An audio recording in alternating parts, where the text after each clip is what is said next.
Welcome to the Global Observatory. I'm sitting down with Maria Ivanova. She's the Assistant Professor of Global Governance at the Department of Conflict Resolution, Human Security and Global Governance at the McCormick Graduate School of Policy and Global Studies at UMass Boston. The first question I had was in relation to the recently concluded Durban talks. In light of the outcome of those, what do you see as the prospects for the further role of global environmental governance in addressing complex issues such as climate change? Do you hold out hope for any substantive agreement coming out of the 2015 goal? Well, first of all, thank you for hosting me here. It's really a pleasure to address your constituency, your audience, and share some of my experiences and some of my thoughts. I do work on global environmental governance and I've been thinking about these issues for a while. In terms of what we can expect and the connection to climate change is that global environmental governance is about the environment. Governance is simply the design and execution of policy. Environmental governance is the design and execution of policy for the environment. Global environmental governance is that same thing for the global level. So for me, climate change is part of that construct. So I would not put global environmental governance and climate change or versus climate change. To me, it's analytically it is the same construct. But I do understand that politically, operationally, there are different organizations that are working on climate issues and on various environmental concerns.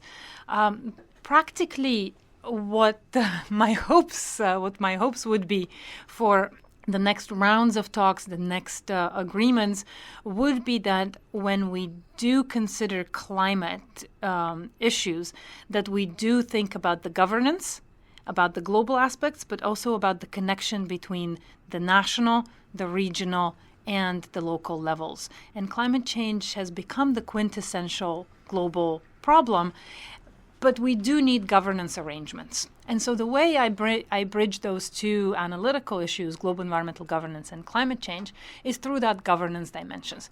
What do we need for the design and execution of policy for climate change? And that's where we could see the nexus of or where the nexus comes together among the various organizations and institutions in the UN system.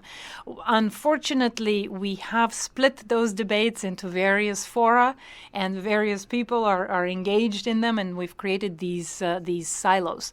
But the way I see a way forward that I see is by bringing these issues down.